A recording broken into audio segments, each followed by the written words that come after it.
Oke, selamat malam semuanya. Hari ini adalah hari istimewa karena pas dengan Jumat Agung ya. Nah, saudara sekalian, hari ini kita akan melanjutkan pembahasan tentang 10 hukum ini. Kita sudah sampai di dalam hukum ketujuh tentang perzinahan ya. Nah, ayat yang akan menjadi landasan selalu sama, itu datang dari Keluaran 20 ayat ke-14.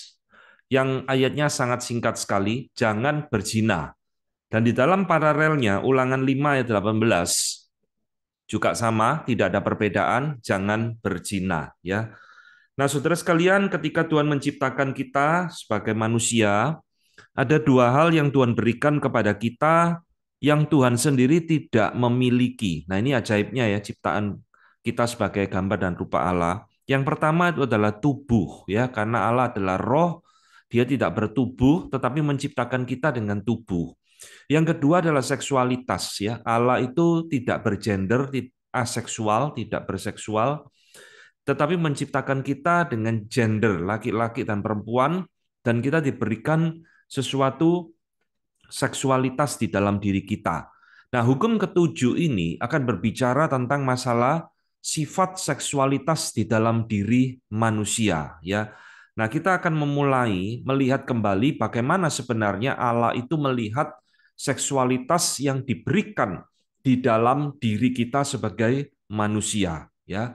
Saudara sekalian, di mata Allah, seksualitas itu sebenarnya sesuatu yang indah, yang baik ya. Kalau tidak ya Tuhan tidak akan berikan kepada kita. Tidak ada pemberian dan ciptaan Tuhan yang tidak baik, yang buruk yang diberikan kepada kita. Termasuk adalah seksualitas, sesuatu yang indah. Dari mana kita tahu? Ya dari firman Tuhan sendiri tentunya. Kejadian 2 ayat 18, Tuhan Allah berfirman, tidak baik kalau manusia itu seorang diri saja, aku akan menjadikan penolong baginya yang sepadan dengan dia. Ini adalah niatan Tuhan untuk membangun sebuah keluarga, ya, sebuah pernikahan. Lalu Kejadian 1 ayat 28, Allah memberkati mereka, lalu Allah berfirman kepada mereka, beranak cuculah dan bertambah banyak, penuhilah bumi dan taklukkanlah itu, berkuasalah atas ikan-ikan di laut dan burung-burung di udara, dan atas segala binatang yang merayap di bumi. Saudara perhatikan, Tuhan ingin di dalam keluarga itu beranak cucu, bertambah banyak, dan penuhilah bumi. Ya, ini adalah bicara tentang pernikahan yang merupakan wadah daripada seksualitas yang Tuhan berikan di dalam diri laki-laki dan wanita. Sehingga saudara di dalam Kejadian 1 ayat 31, Tuhan berkata, Allah melihat segala sesuatu yang dijadikannya itu sungguh amat baik. Ya, jadilah petang dan jadilah pagi, itulah hari yang keenam. Jadi Tuhan melihat seluruh ciptaannya, termasuk di dalam masalah seksualitas ini, sesuatu yang baik. Sehingga saudara John Frame ya, berulang kali kita mengutip pemikiran daripada John Frame, seorang teolog reform yang mengatakan seperti ini. Sukacita seksual itu adalah tanda dari sebuah pernikahan. Kita tidak seharusnya menganggap seks di dalam pernikahan itu sebagai sesuatu yang evil ya, sebagai sesuatu yang jahat, sebagai sesuatu yang kotor dan sebagainya ya. Sebagaimana orang Kristen kadang-kadang berpikir demikian. Nah, Philip Graham Ryken di dalam bukunya juga mengatakan hal yang sama tentang tafsiran 10 hukum ini.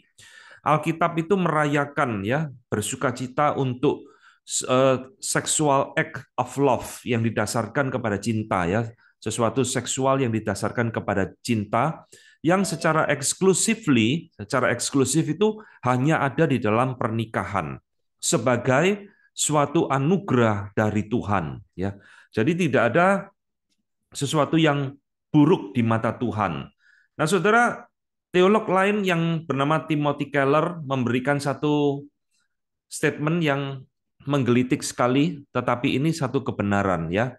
Seks itu seperti super glue. Saudara tahu lem super glue yang sangat lengket sekali ya. Ketika super glue ini dipakai dengan benar, itu akan menguatkan ikatan pernikahan ya. Super glue kalau dipakai dengan benar, dia bisa memperbaiki banyak benda-benda yang rusak, yang pecah. Tapi saudara, kalau super glue ini dipakai sembarangan, belepotan kemana-mana, ini jadi problem, saudara. Benda-benda yang seharusnya tidak kita rekatkan menjadi lengket dan susah untuk dicopot lagi. Nah, Timothy Keller menganalogikan seks itu seperti super glue ini, harus dipakai dengan cara yang benar di dalam kehendak Tuhan yang baik, ya baru itu bisa memberikan sesuatu yang positif di dalam kehidupan pernikahan. Tetapi saudara, kalau kita mempelajari di dalam sejarah gereja ya, sayangnya saudara, sebagian besar bapak-bapak gereja itu memandang negatif tentang seksualitas. Misal ya, Gregory of Nyssa, John Chrysostom, Jerome, Ambrose, dan lain-lain. Itu mereka seringkali berpendapat, saudara, bahwa sebelum kejatuhan manusia di dalam dosa, manusia itu bukan makhluk seksual. Jadi dengan kata lain, seksual itu adalah akibat daripada kejatuhan manusia di dalam dosa. Ya, bapak-bapak gereja ini dengan kata lain beranggapan bahwa seksual itu sesuatu yang buruk akibat dosa, akibat manusia setelah memberontak kepada Tuhan. Nah, salah satu bapak gereja yang juga berpikiran demikian ini bapak gereja yang sangat kita cintai dan kita kasihi ya, Agustinus. Di dalam konsepnya tentang pernikahan, khususnya di dalam masalah seksual, Agustinus agak error, saudara. Ya, harus kita katakan dia tidak tepat mentafsirkan. Di dalam bukunya yang terkenal On the Good Marriage ya, pernikahan yang baik, Agustinus itu berpendapat sama dengan bapak-bapak gereja yang lain bahwa seksualitas itu adalah akibat kejatuhan manusia di dalam dosa. Dan tujuannya setelah itu hanya untuk procreation, beranak, ya, beranak cucu, memiliki anak. Dan dia menggambarkan nafsu seksual di dalam hidup manusia itu digambarkan seperti disease, ya, penyakit, disorder, kelainan, corruption, itu kerusakan, atau chain, seperti rantai yang membelenggu hidup manusia. Nah, ini mungkin ya, ini mungkin daripada pengalaman daripada Agustinus sendiri di dalam masa mudanya, dia pernah jatuh ke dalam kehidupan kumpul kebo dan sebagainya, sehingga ketika dia setelah bertobat, dia menganggap seksualitas itu sebagai satu hal yang sangat kotor sekali. Ya, sejak saat itu dia tidak pernah menikah lagi memang. Nah, sekarang kita telah tahu, saudara, bagaimana sebenarnya Allah melihat seksualitas itu pada mula diciptakan dan diberikan kepada kita di dalam suatu wadah yang namanya marriage atau pernikahan. Nah, tetapi muncul satu polemik ya tentang kehidupan selibat, tidak menikah, celibacy. Nah, saudara, banyak orang berpikir ya, mirip-mirip lah seperti bapak-bapak gereja. Seksual itu kotor, najis, berdosa, pokoknya yang tidak baik. Sehingga beberapa orang berpikiran, seperti Agustinus sendiri dan Jerome, bahwa tidak menikah itu lebih mulia daripada menikah. Ya, ini satu konsep tentang pernikahan yang mungkin bisa muncul karena menganggap seksual itu sebagai sesuatu yang kotor, yang berdosa, sehingga memilih jalan hidup untuk selibat, tidak menikah, ya, baik laki-laki maupun perempuan. Ya, di dalam gereja-gereja tertentu, khususnya gereja Roma Katolik, berpandangan seperti ini. Ya, nah, saudara, ini tentu saja ingat sekali lagi bahwa ini bukan desain Tuhan pada mulanya. Tadi kita membaca di kitab Kejadian, Tuhan melihat seorang diri itu tidak baik, maka Tuhan memberikan pasangan hidup bagi Adam. Ya, nah saudara, ini juga sama. Sebaliknya, saudara, tidak menikah itu juga tidak perlu minder. Ya, ini imbangannya seperti itu. Jadi jangan berpikir kalau selibat itu lebih mulia dari orang menikah. Tidak. Tapi juga jangan berpikir kalau saya tidak menikah ya karena sesuatu sebab tidak menikah lalu kita jadi minder. Ini juga sesuatu pandangan yang keliru ya. Nah, Saudara lihat bahwa keutuhan hidup dan harga diri seseorang itu tidak ditentukan oleh pernikahan ya. Tuhan Yesus tak menikah, Paulus itu menjadi perdebatan saudara menikah atau tidak dan sebagainya ya, bahkan teolog besar seperti John Stott itu tidak pernah menikah. Jadi kita jangan jatuh kepada ekstrim satu kepada ekstrim yang satunya lagi. Nah, seorang teolog yang bernama Barry Danielak ya mengatakan kalimat yang menarik. Dari tiga agama monoteistik di dalam masa modern ini, yaitu Yudaisme, kekristenan, dan Islam. Barry Danielak mengatakan hanya kekristenan yang menegaskan bahwa singleness itu ada satu panggilan khusus dan itu satu gift, satu anugerah di dalam komunitas umat Allah, ya. Jadi memang ada orang-orang yang Tuhan panggil secara khusus seperti yang Tuhan Yesus katakan, ya. Di dalam beberapa ayat ada 3 kemungkinan menurut Tuhan Yesus kenapa orang itu selibat, tidak menikah. Ya, keadaan panggilan yang khusus. Pertama, dari Matius 19 ayat 12, ada orang yang tidak dapat kawin karena ia memang lahir demikian dari rahim ibunya. Dan ada orang yang dijadikan demikian oleh orang lain. Dan ada orang yang membuat dirinya demikian karena kemauannya sendiri oleh karena kerajaan sorga. Siapa dapat mengerti, hendaklah ia mengerti. Saudara perhatikan, Tuhan Yesus memberikan 3 kemungkinan.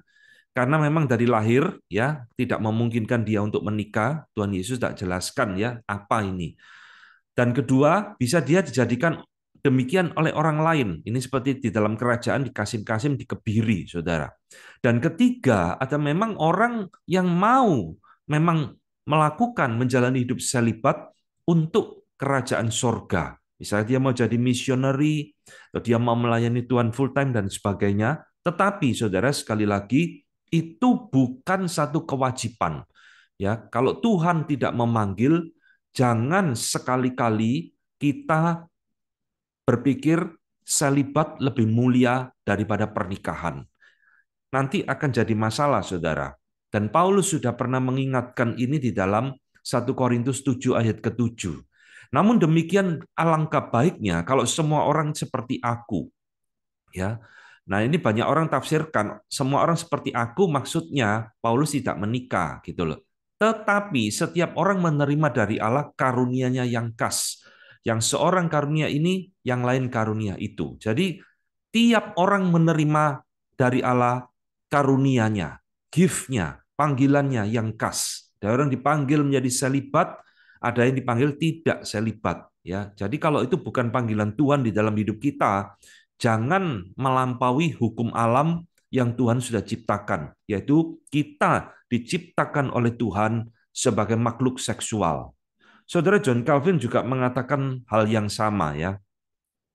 Virginity is an excellent gift, but it is given only to a few. Ya, keperawanan atau tidak menikah itu satu excellent gift, anugerah yang luar biasa.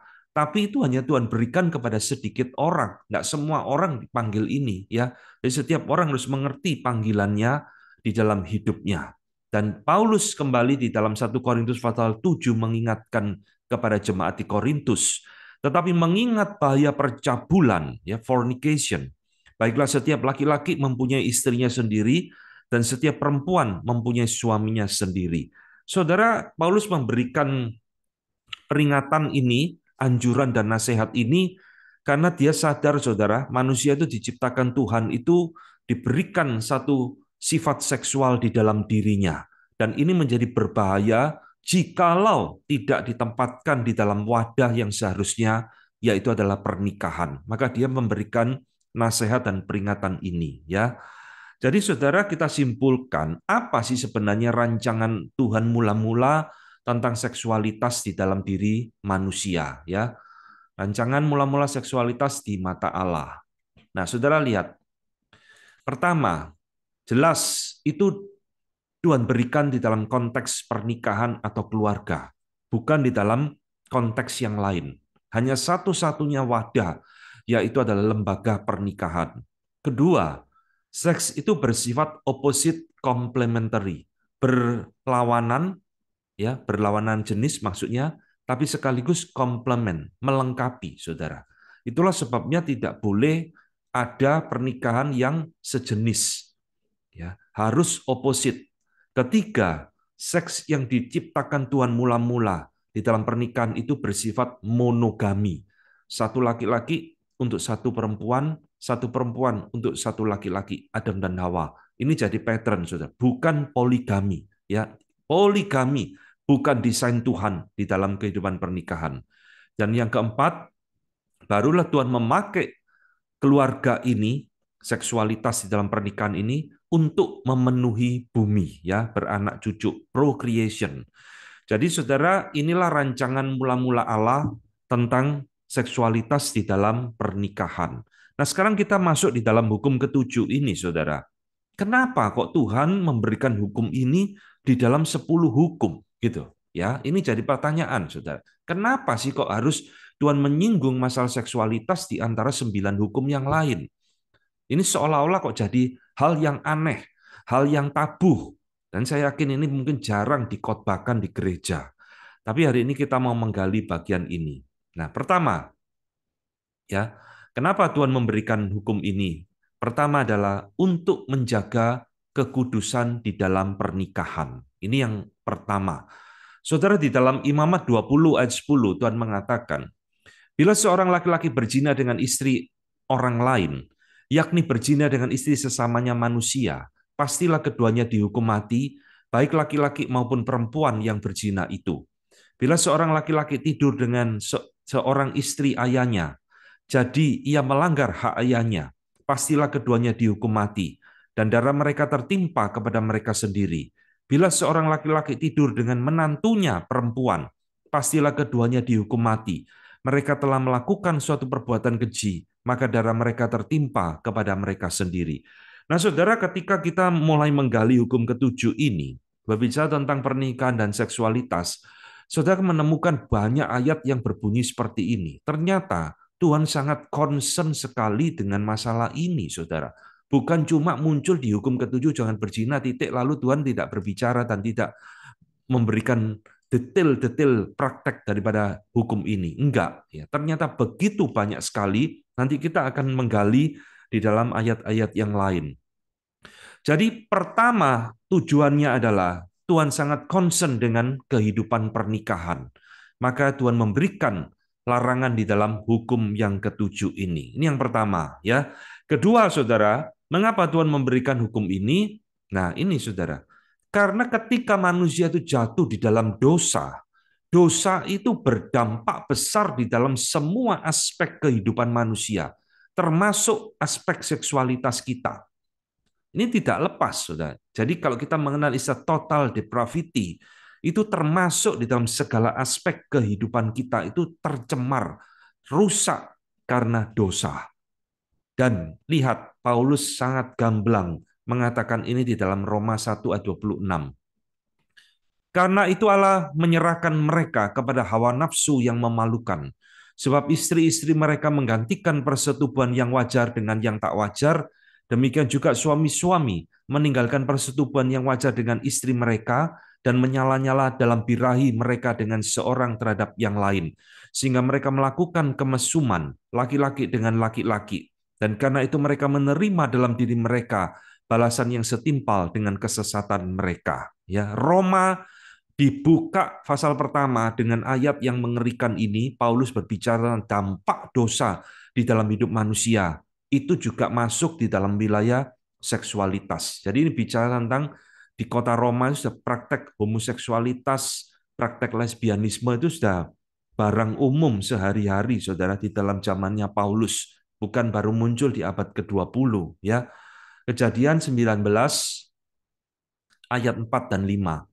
Tetapi sebelum mereka tidur, orang-orang lelaki dari kota Sodom itu, dari yang muda sampai yang tua, bahkan seluruh kota, bayangkan seluruh kota tidak ada yang terkecuali, datang mengepung rumah itu. Mereka berseru kepada Lot, di manakah orang-orang yang datang kepadamu malam ini? Bawalah mereka keluar kepada kami supaya kami pakai mereka.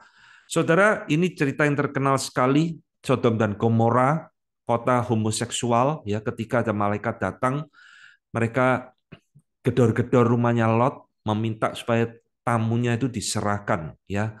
Ini menunjukkan sekali lagi, saudara, dampak dosa itu begitu dahsyat di dalam hidup manusia, ya.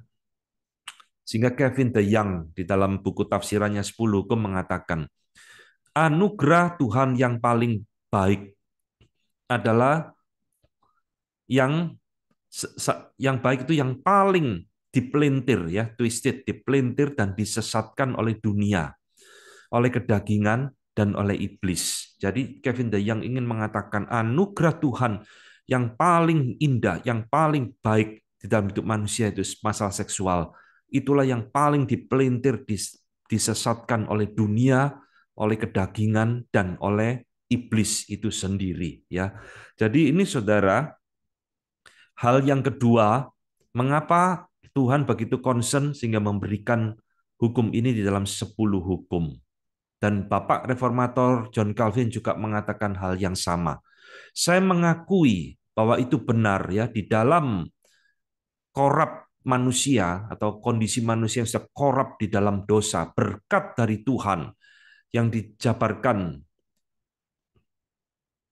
tidak dipahami dengan benar ya. Tetapi oleh karena kejahatan, maka order of nature ya yang Tuhan sudah berikan di dalam alam, yang Tuhan sudah tunjuk di dalam alam, itu telah dibalik oleh kita. Jadi diputar balik oleh kita. Jadi Calvin ingin mengatakan hal yang sama di dalam dosa, anugerah Tuhan yang indah, blessing of God itu, ya, yang seharusnya sudah atur berdasarkan tatanan alam. Itu karena di dalam dosa sekarang kita balik, ya, inverted by us. Kita putar, kita balik menjadi kekacauan. Yaitu tadi yang Paulus ngomong, saudara, dosa-dosa di dalam kota Roma. Ketiga, saudara, kenapa Allah memberikan hukum ini di dalam 10 hukum? Nah, kita tahu 10 hukum Allah ini adalah hukum moral yang berlaku terus sepanjang zaman nanti sampai Tuhan datang kedua kali. Kenapa? Karena umat Allah di dalam sepanjang zaman tidak ada yang kebal terhadap dosa ini, saudara. Tidak ada yang kebal. Itulah sebabnya kita menemukan banyak peringatan tentang dosa ini di dalam Alkitab. Ya, misal Ulangan 18, ini tentang kudusnya pernikahan. Ini panjang, saudara. Saya tidak menampilkan sendiri. Saya harap saudara baca. Ya, Tuhan di situ berbicara tentang kudusnya pernikahan. Apa-apa yang menjadi kejijikan di mata Tuhan dan sebagainya dituliskan di sana. Apa yang jadi konsekuensinya? Ulangan 20 juga sama tentang kekudusan hidup. Ya, ini berkaitan. Nah, saudara, di dalam kitab yang lain, misalnya kitab Amsal, pasal 5 sampai pasal ke-7, ini penuh dengan peringatan dan nasihat kepada orang muda tentang bahaya seksualitas. Ya, misal ya, saya berikan Amsal 5 ayat 3 sampai 8. Berbunyi seperti ini. Karena bibir perempuan jalang menitikkan tetesan madu, dan langit-langit mulutnya lebih licin daripada minyak, tetapi kemudian ia pahit seperti empedu dan tajam seperti pedang bermata dua. Kakinya turun menuju maut, langkahnya menuju dunia orang mati, ia tidak menempuh jalan kehidupan, jalannya sesat tanpa diketahuinya. Sebab itu, hai anak-anak, dengarkanlah aku, janganlah kamu menyimpang daripada perkataan mulutku. Jauhkanlah jalanmu daripada dia, dan janganlah menghampiri pintu rumahnya. Nah, saudara akan menemukan banyak nasihat dan peringatan ini di dalam Amsal 5 sampai Amsal ke-7, saudara. Kenapa? Karena umat Allah, siapapun itu, sepanjang zaman tidak ada yang kebal dengan dosa seperti ini. Ya. Dan Paulus juga kalau kita ingat di dalam 1 Korintus 5 ayat 1 juga memberikan teguran dan peringatan. Memang orang mendengar bahwa ada percabulan di antara kamu dan percabulan yang begitu rupa seperti yang tidak terdapat sekalipun di antara bangsa-bangsa yang tidak mengenal Allah, yaitu bahwa ada orang yang hidup dengan istri ayahnya. Ya, jadi salah satu dosa di dalam jemaat Korintus itu bukan dosa perpecahan, konflik antara golongan, tetapi juga di situ banyak terjadi dosa seksual. Ini Paulus menegur ada anak yang hidup dengan ibu tirinya. Ya, ini yang semua pentafsir mentafsirkan ini bukan mama aslinya, tetapi ibu tirinya. Ada orang yang hidup dengan istri ayahnya.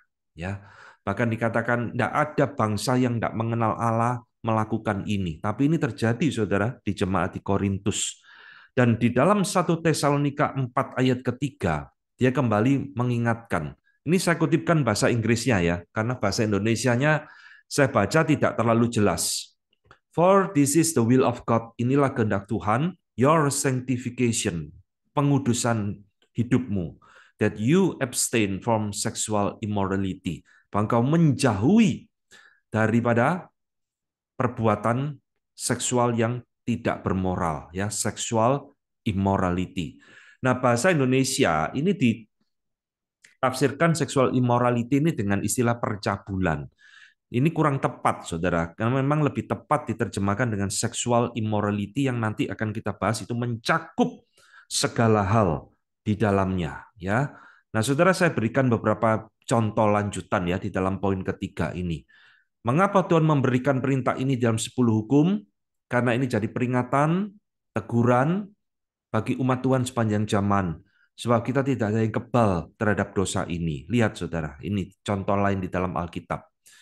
Bagaimana keluarga Daud itu hancur berantakan karena dosa seksual. Ya, setelah Daud berzina dengan Batsheba, keluarganya hancur berantakan, dihukum oleh Tuhan. Anaknya saling berperang, kemudian anak lain istri itu juga saling memperkosa, ya, Amnon memperkosa Tamar dan sebagainya. Keluarganya Daud ini sebenarnya berantakan luar biasa, saudara, karena dosa yang dilakukan oleh Daud. Kedua, perhatikan bagaimana Samson dikalahkan oleh nafsu seksualnya sendiri sampai dia akhirnya dipermalukan, dicongkil matanya, dijadikan badut di kuil Dagon, ya, meskipun hari terakhir dalam hidupnya Tuhan masih berkenan memakai dia, ya, tapi dia sudah hancur berantakan, saudara, hidupnya Samson. Salomo dalam masa mudanya juga jatuh kepada dosa ini dan dikatakan Salomo memiliki 700 istri dan 300 gundik. Dari istri-istri yang tidak mengenal Tuhan akhirnya menjerumuskan Salomo menjadi penyembah berhala, ya, walaupun kita percaya Tuhan beranugerah dan memanggil dia kembali. Saudara-saudara, inilah sebabnya ya, Tuhan memberikan hukum ini di dalam 10 hukum. Dan Wayne Grudem mengatakan, kita seharusnya memahami mereka sebagai satu penolong, ya, guide penuntun yang menolong kita dalam kehidupan ini, yang menyenangkan hati Tuhan di daerah human sexuality, ya. Jadi maksudnya Wayne Grudem itu mengomentari ayat-ayat dan contoh-contoh. Kita harus memahami contoh-contoh yang diberikan Alkitab ini sebagai helpful guide, ya, menjadi penolong bagi kita untuk mengerti kehendak Tuhan. Ya, saudara sekalian, itu yang ketiga. Yang keempat, saudara, kenapa Tuhan memberikan hukum ini? Allah ingin memiliki umat yang kudus, ya, umat yang kudus di dalam segala hal, termasuk di dalam kehidupan seksual mereka. Imamat 20 ayat 23. Janganlah kamu hidup menurut kebiasaan bangsa yang akan kuhalau dari depanmu, karena semuanya itu telah dilakukan mereka, sehingga aku muak melihat mereka. Di dalam Imamat 20 ini, saudara, berbicara tentang mereka akan masuk ke tanah perjanjian.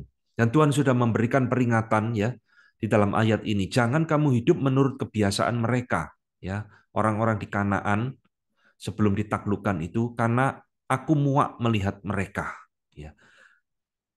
Lalu ayat 26, 3 ayat kemudian, kuduslah kamu bagiku, sebab aku ini Tuhan, kudus, dan aku telah memisahkan kamu dari bangsa-bangsa lain, supaya kamu menjadi milikku. Jadi perintah ini diberikan oleh Tuhan kepada bangsa Israel dan kepada kita, ada kaitannya dengan kita sebagai umat Allah. Ya, Tuhan menginginkan kita menjadi umat yang kudus di hadapannya. Nah, saya kutipkan lagi, saudara, perkataan dari John Calvin, ya. Satan membingungkan kita atau menipu kita untuk membayangkan bahwa kita itu terpolusi, ya, oleh persetubuhan. Ketika kehidupan pernikahan itu kita persembahkan kepada Tuhan, ya, yaitu ketika suami dan istri itu bersatu bersama-sama di dalam namanya, ya, maka itulah hidup yang mulia, hidup yang dipersembahkan secara hormat, ya, dan itu sesuatu yang kudus di hadapan Tuhan. Jadi Calvin di sini mengingatkan kepada kita kembali, saudara, bahwa kehidupan pernikahan itu mestinya harus dipersembahkan untuk Tuhan. Barulah di sana kehidupan seksual itu sesuatu yang menyenangkan bagi Tuhan, sesuatu yang kudus di mata Tuhan. Ya, ini berkaitan dengan peringatan yang tadi diberikan di dalam Imamat pasal ke-20 itu. Ya, jadi sekarang kita akan mulai menggali, saudara, apa maksud daripada perintah ini di dalam 10 hukum. Ya, perintahnya sangat singkat, jangan berzina, titik, selesai, saudara. Tapi maknanya sangat dalam sekali. Jadi, saudara, kata Ibrani yang dipakai itu naaf, ya, naaf. Itu menunjuk kepada satu tindakan persetubuhan dengan seorang yang telah menikah dengan orang lain. Inilah yang disebut dengan adultery. Jadi bahasa Inggris itu ada berbagai istilah, ya, ada fornication yang biasa diterjemahkan dengan percabulan, tetapi adultery, kata yang dipakai naab di sini tuh bahasa Inggrisnya diterjemahkan dengan adultery, bukan fornication. Dan adultery itu adalah satu memiliki arti yaitu persetubuhan dengan seseorang yang telah menikah dengan orang lain. Jadi bukan orang yang belum menikah, tetapi orang yang telah menikah, ya. Nah, sekarang saudara, kalau kita mentafsirkan hukum ketujuh ini jangan berzina hanya sebatas ini, kita bisa merasa jadi orang yang kudus, bisa menjadi merasa orang yang suci di hadapan Tuhan. Oh, saya tidak pernah melakukan ini kok. Berarti saya tidak pernah melanggar perintah ini. Jangan buru-buru, ya. Ingat, di dalam pertemuan pertama, ketika kita membahas 10 hukum ini, saya telah memberikan prinsip-prinsip cara mentafsir 10 hukum. Dan saya berulang kali mengulang-ulang prinsip yang namanya sinekdoki. Satu kata itu mewakili banyak arti. Ya, jangan membunuh. Bukan artinya cuma membunuh fisik tok, saudara. Itu membunuh karakter, bisa membunuh orang lain, bisa membunuh diri, macam-macam. Nah, berzina di sini memang memakai kata naab yang artinya adultery. Tapi kalau kita memakai prinsip sinekdoki, kita harus memahami kata berzina ini di dalam arti yang lebih luas daripada sekedar adultery, perzinahan, ya. Itulah sebab Tuhan Yesus mengatakan Matius 7 ayat 20, Matius 5 ayat 27, kamu telah mendengar firman jangan berzina, ya. Dia mengutip hukum ketujuh ini. Tapi Tuhan Yesus berikan penjelasan, saudara, aplikasi daripada hukum ketujuh ini. Tetapi aku berkata kepadamu, setiap orang yang memandang perempuan serta menginginkannya sudah berzina dengan dia di dalam hatinya. Ini kata kuncinya itu menginginkannya, bukan memandang, ya. Tidak ada kita dalam satu sepanjang hidup tidak memandang perempuan atau perempuan tidak memandang laki-laki, tidak bisa. Tapi kata kuncinya itu menginginkannya. Tuhan Yesus ngomong, kita sudah melanggar hukum ketujuh. Ya, ini saudara. Jadi kata yang di sini itu dipakai menginginkannya, epitumeo, itu artinya bisa bermakna desire, menginginkan. Arti yang lain bisa covet, iri hati, ya, bisa long for, merindukan, mencari. Kita sudah melanggar hukum yang ketujuh ini.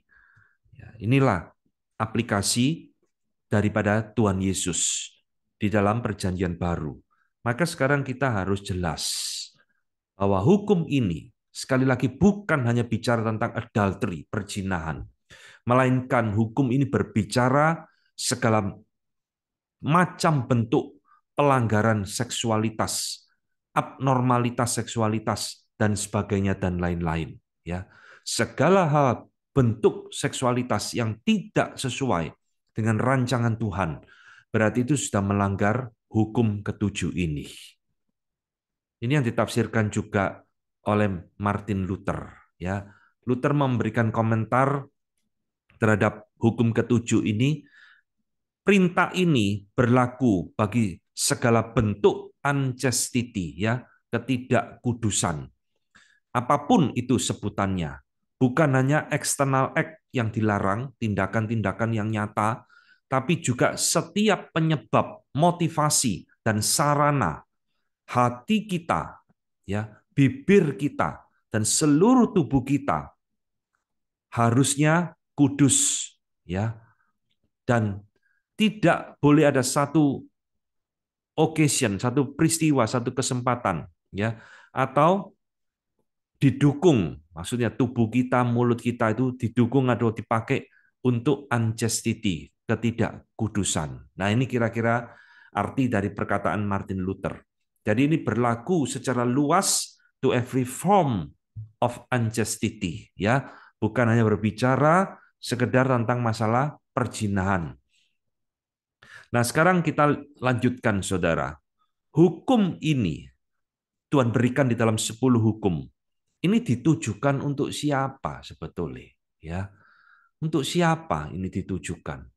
Untuk orang yang sudah menikah atau orang yang belum menikah atau siapa, Saudara?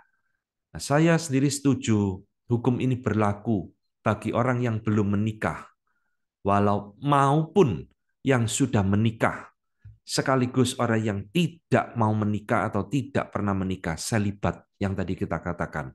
Ya, jadi hukum ini bukan hanya berlaku bagi orang yang sudah menikah, Saudara, tapi ini berlaku apapun status kita.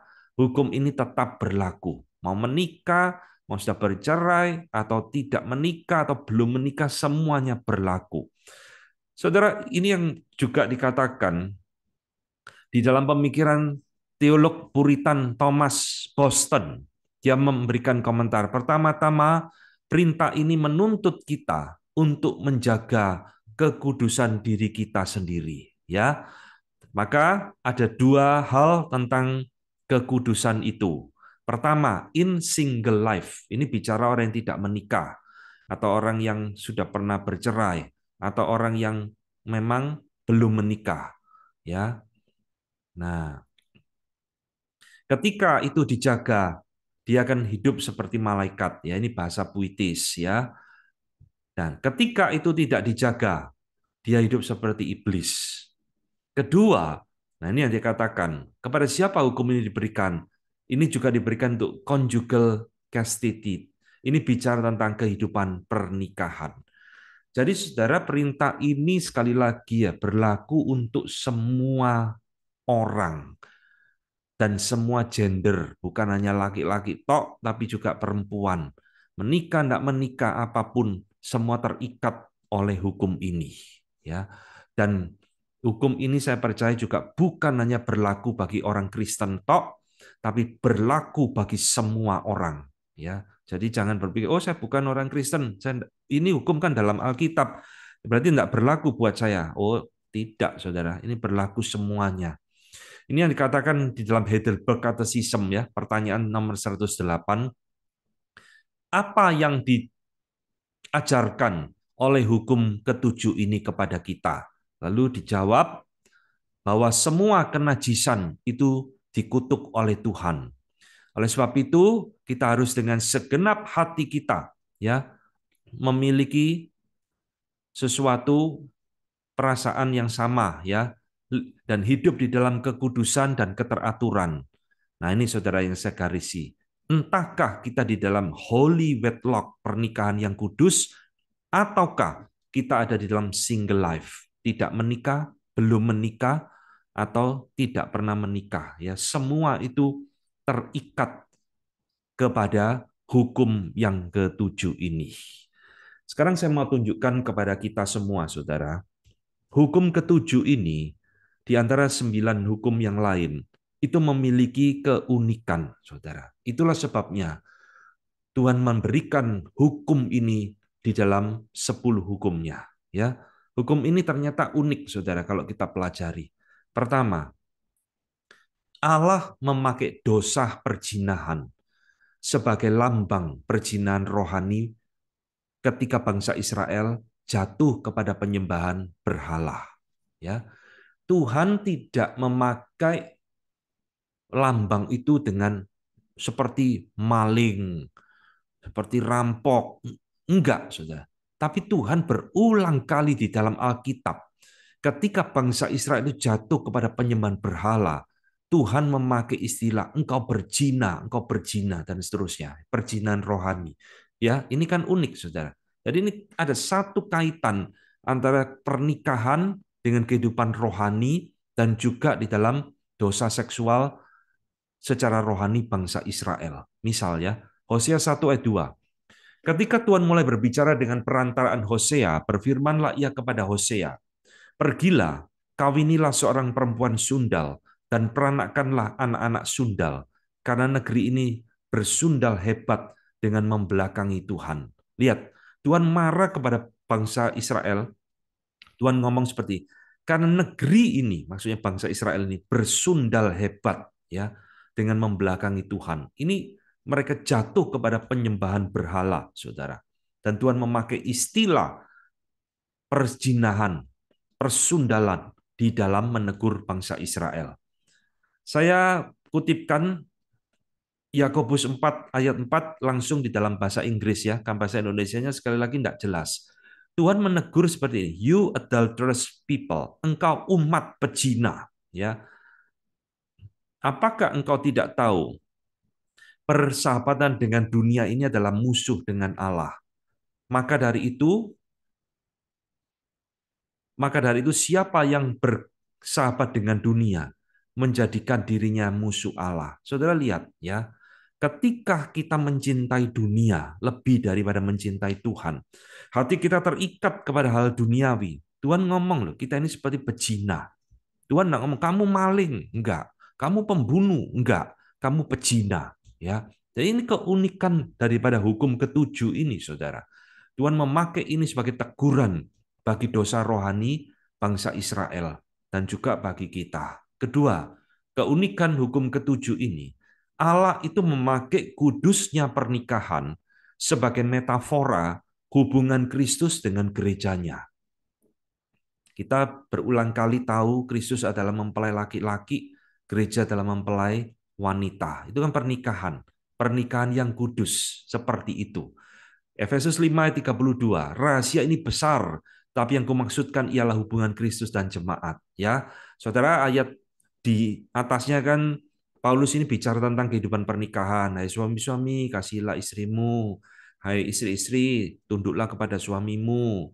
Hai orang tua, jangan sakiti hati anakmu, dan seterusnya. Ini kan hidup keluarga, hidup pernikahan. Dan Alkitab berulang kali menggambarkan itu sebagai relasi Kristus dengan jemaatnya. Dan saudara lihat, ada satu kitab yang unik yang dipakai oleh Tuhan, khusus menunjukkan relasi Allah dengan umatnya. Itu kitab Kidung Agung. Ya, metafora di dalam kehidupan pernikahan yang indah, kehidupan seksual yang mulia, Allah dengan umatnya. Sehingga orang yang tidak ngerti, saudara, baca kitab agung, kitab Kidung Agung ini seolah-olah dianggap kitab porno dan sebagainya. Itu orang tidak ngerti, ya. Tapi sayangnya juga tidak ada gereja berani mengkhotbahkan kitab Kidung Agung. Jadi ini satu firman Tuhan bagi kita yang menunjukkan keindahan kehidupan pernikahan yang digambarkan melalui kitab ini, relasi Allah dengan umatnya. Dan John Frame kembali mengatakan, perjanjian pernikahan itu ada satu image, ya, satu gambaran relasi perjanjian antara Allah dengan umatnya. Jadi saudara, bukan kebetulan saudara, Tuhan itu menciptakan keluarga tadi di dalam Kejadian pasal pertama, menciptakan pernikahan bagi Adam dan Hawa. Kemudian Tuhan berelasi dengan umatnya, bangsa Israel. Tuhan memakai metafora kehidupan keluarga dan pernikahan. Itu bukan kebetulan. Itu relasi yang sangat kuat. Tuhan sangat concern dengan kehidupan pernikahan umatnya. Ya, nah berikutnya, apa keunikan hukum yang ketujuh ini? Saudara-saudara, berulang kali ya di dalam Alkitab, sepanjang Alkitab mulai PL sampai PB, itu banyak sekali peringatan-peringatan dan murka Tuhan tentang dosa ini di dalam sepanjang Alkitab kita. Diulang-ulang terus tadi yang saya katakan. Bangsa Israel jatuh ke dalam penyembahan berhala, Tuhan murka dengan menyebut engkau berzina, engkau sundal, dan sebagainya. Tapi saudara, itu tidak terjadi dengan dosa membunuh, dosa mencuri. Saya bukan meremehkan dosa membunuh dan mencuri ya, tapi saya ingin menekankan ini dosa memiliki satu keunikan di dalam Alkitab kita karena terus diulang-ulang peringatan dan murka Tuhan. Galatia 5 ayat 19 misal, saya kutipkan lagi bahasa Inggrisnya langsung. Perbuatan daging adalah nyata. Apa kata Paulus? Yaitu sexual immorality, ya, impurity dan sensuality dan seterusnya. Saudara, bahasa Indonesia pakai percabulan lagi ya, seolah-olah sempit hanya percabulan. Tapi bahasa Inggrisnya menurut saya lebih tepat, sexual immorality, ya, perbuatan seksual yang tidak bermoral, luas sekali. Jadi terus muncul saudara di dalam perjanjian baru, bukan hanya dalam perjanjian lama. Bahkan di kitab terakhir Wahyu, pasal terakhir 22 muncul lagi saudara.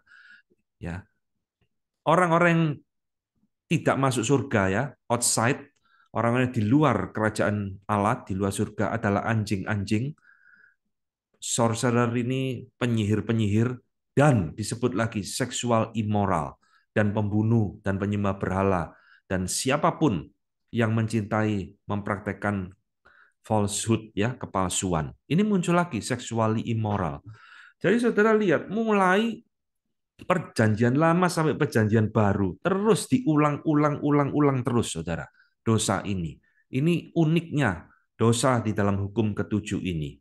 Keempat, keunikan hukum ini. Di dalam hukum ini saudara, Tuhan itu menghubungkan dosa seksual ini langsung dengan kerohanian dan atau ibadah, ya. Lihat saudara, Maleakhi 2 ayat 13. Dan inilah yang kedua yang kamu lakukan. Tuhan marah, saudara, kepada bangsa Israel lagi. Kamu menutupi mezbah Tuhan dengan air mata, dengan tangisan dan rintihan, oleh karena ia tidak lagi berpaling kepada persembahan dan tidak berkenan menerimanya dari tanganmu. Jadi persembahan mereka itu ditolak oleh Tuhan, mereka nangis. Ya, oh kenapa kok ditolak? Dan sebagainya.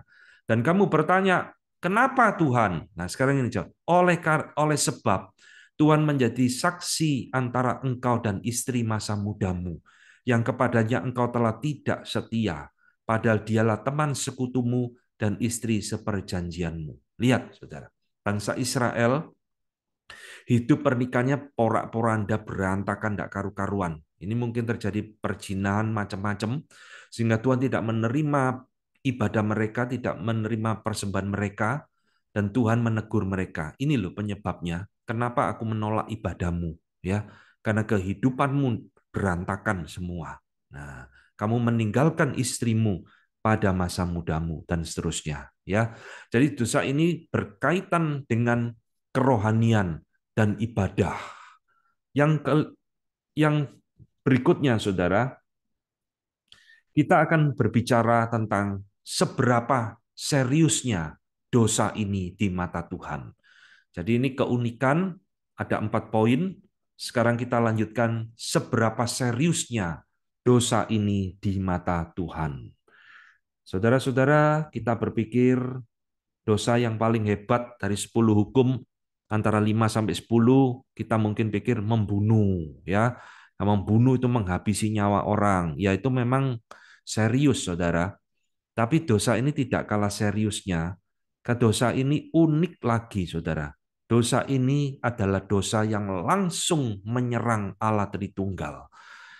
Bukan berarti membunuh, mencuri tidak menyerang pribadi Allah, tapi perhatikan, dosa ini dosa yang spesifik menyerang Allah Tritunggal secara langsung.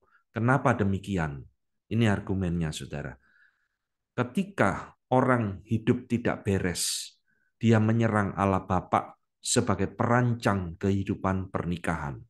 Betul kan?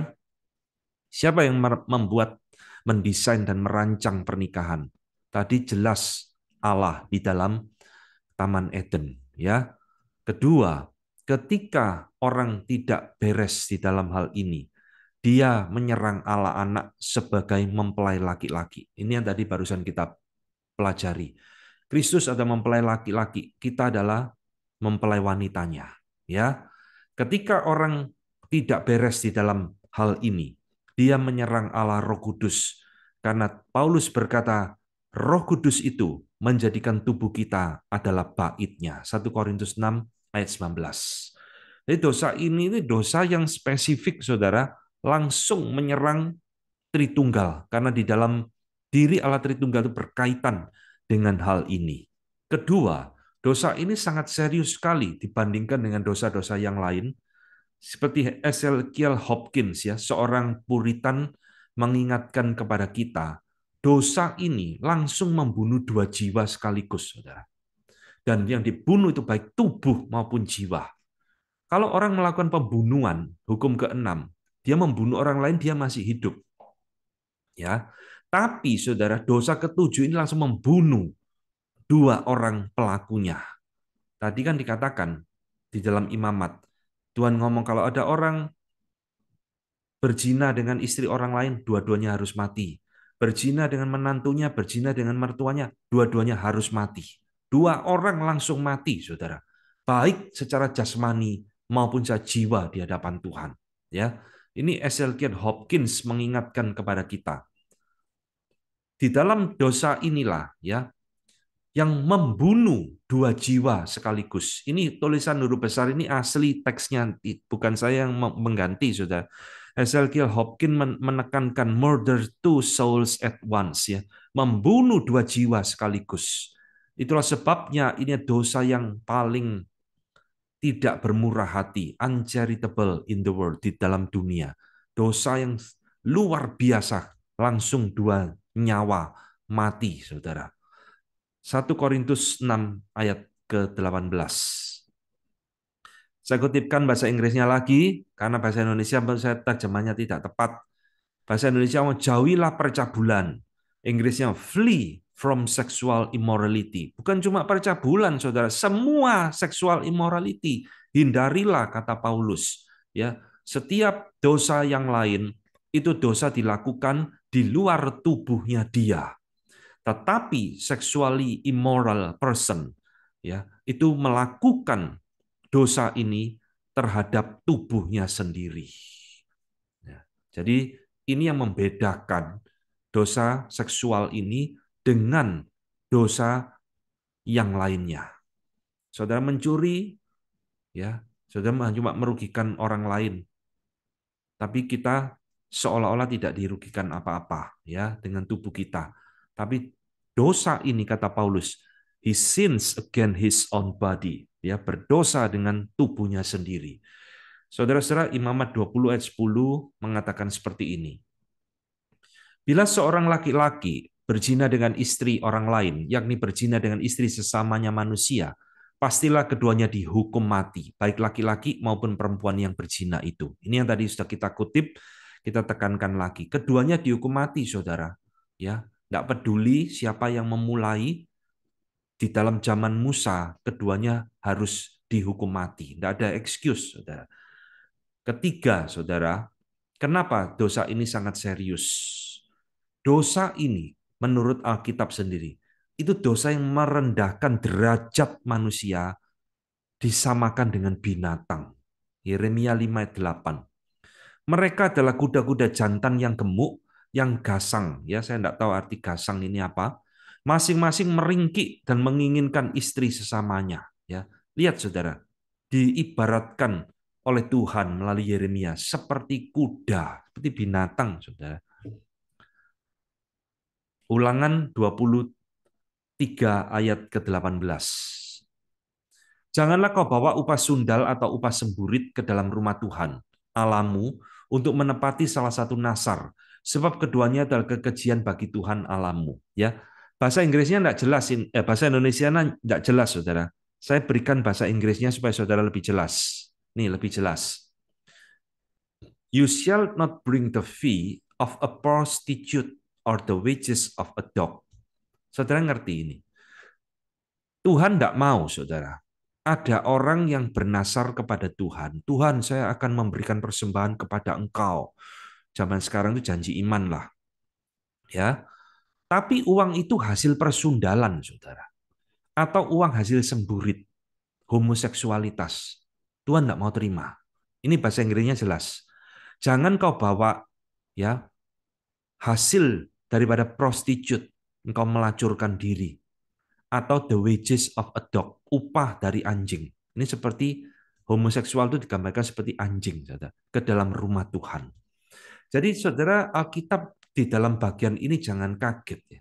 Memakai bahasa yang sarkastik luar biasa. Disamakan dengan kuda, disamakan dengan anjing dan sebagainya. Karena ini memang sesuatu yang menjijikkan di mata Tuhan. Dan Ezekiel Hopkins kembali mengingatkan itu debase a man, ya, merendahkan manusia dari kemuliaannya yang sesungguhnya dan menyamakan dia seperti binatang liar. Ya, ini memang Alkitab ngomong seperti ini, saudara.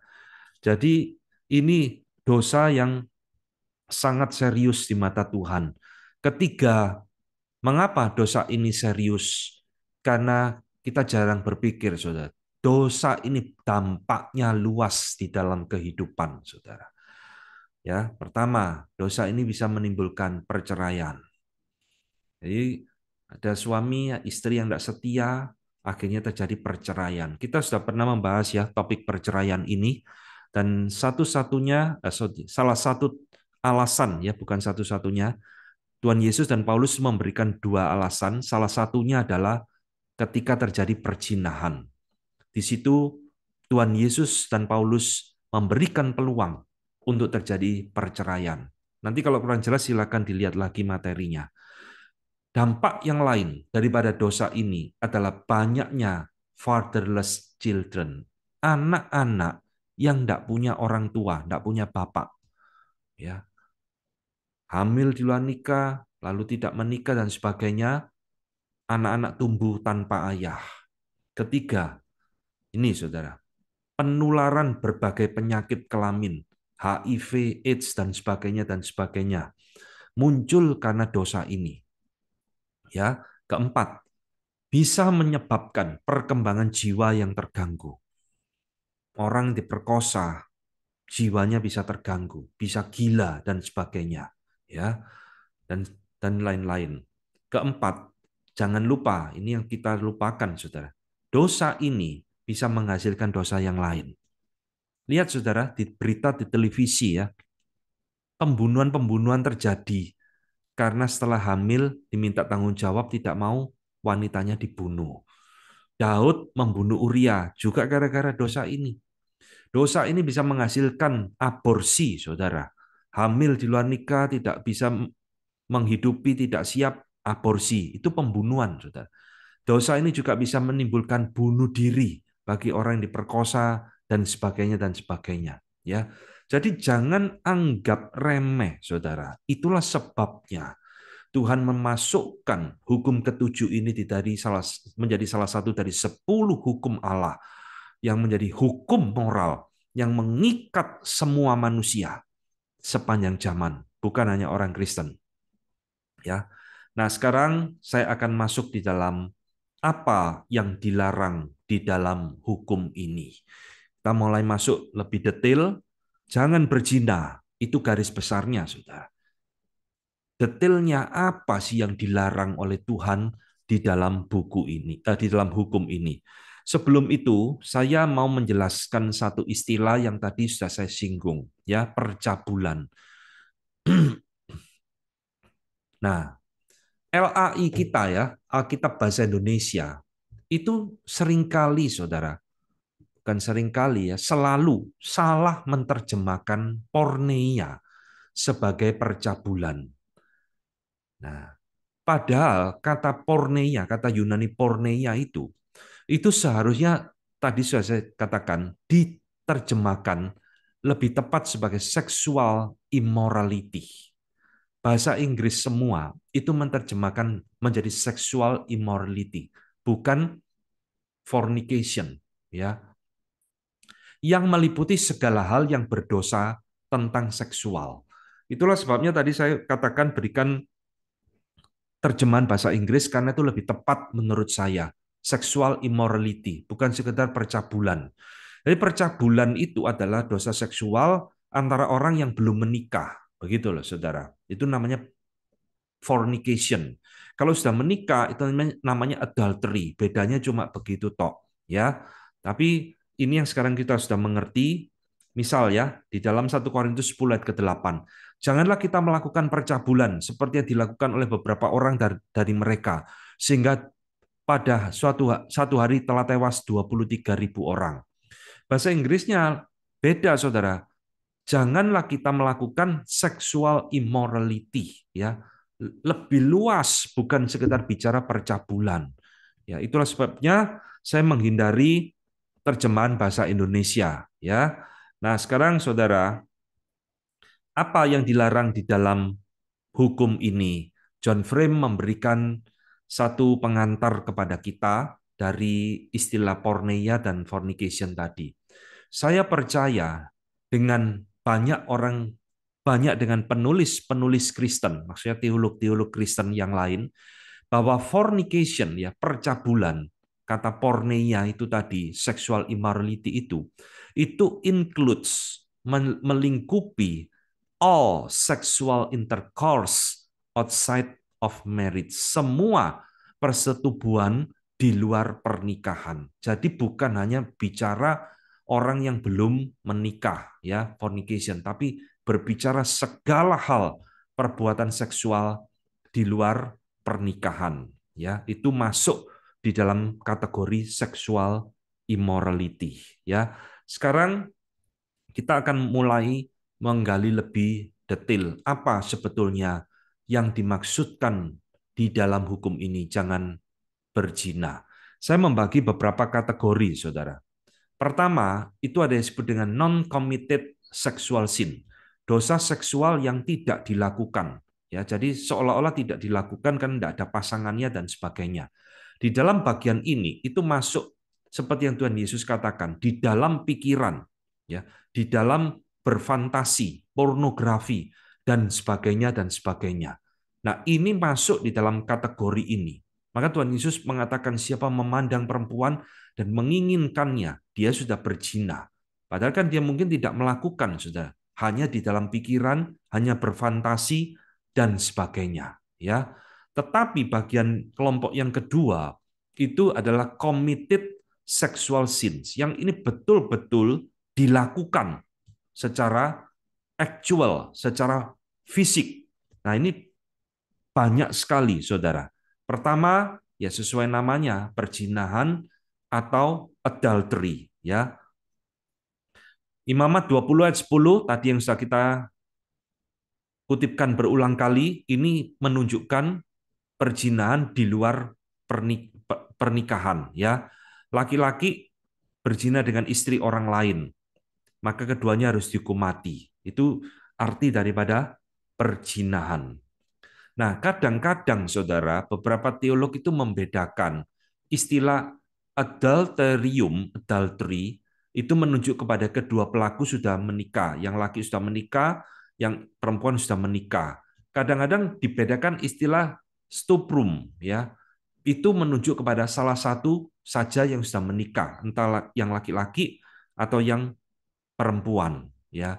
Tapi secara umum itu biasa disebut dengan adultery, ya, perzinahan. Salah satu sudah menikah itu sudah disebut dengan perzinahan, adultery.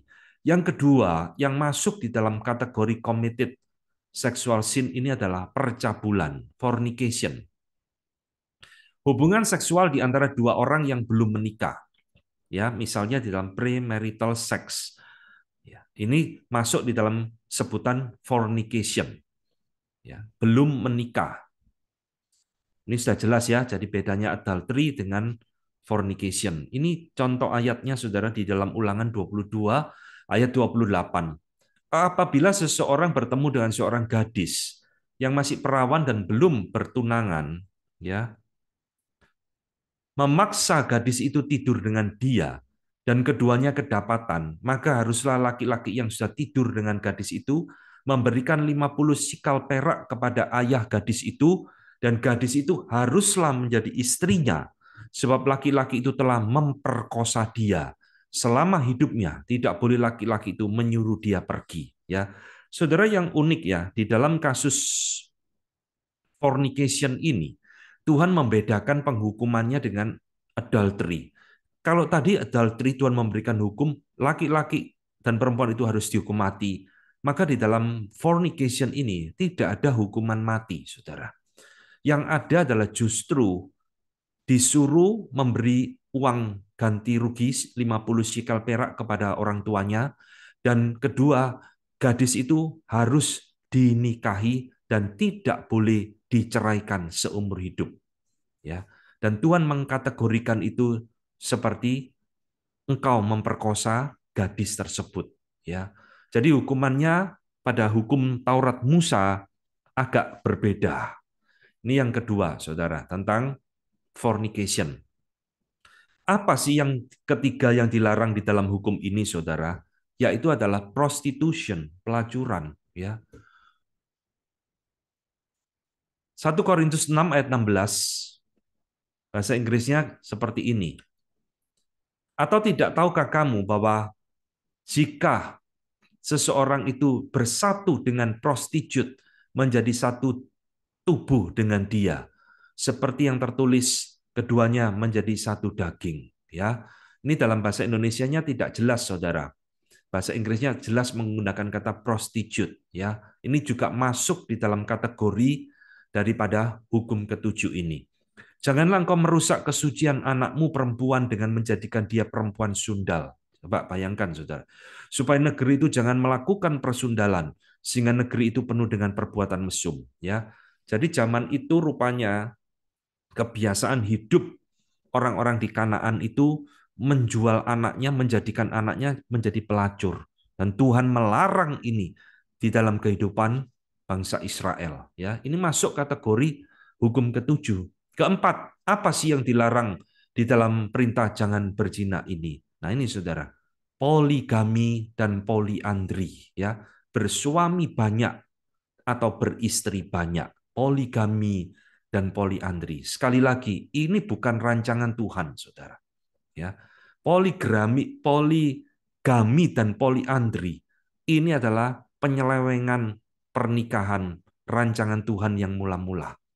Ini ada dampak dosa di dalam kehidupan pernikahan.